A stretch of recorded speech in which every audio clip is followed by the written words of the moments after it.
আজকে মুকুন্দপুর বাজার থেকে স্ট্রবেরি নিয়ে এলাম, দেখে লোভ লাগলো, নিয়ে চলে এসেছি। দেখো,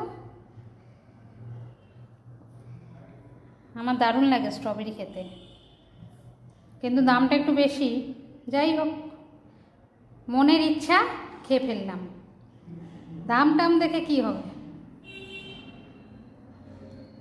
কি সুন্দর না খেতে স্ট্রবেরি। তোমরা যদি কেউ খেয়ে থাকো আমাকে কমেন্টে জানাও তোমাদের কেমন লাগে স্ট্রবেরি। আমি এর আগে একবার খেয়েছি, টক হয়, খারাপ হয় না, ভালোই খেতে।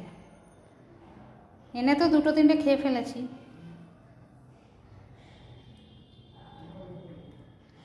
Please like, share, subscribe.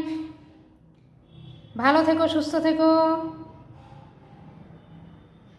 Good night, tata, শুভরাত্রি।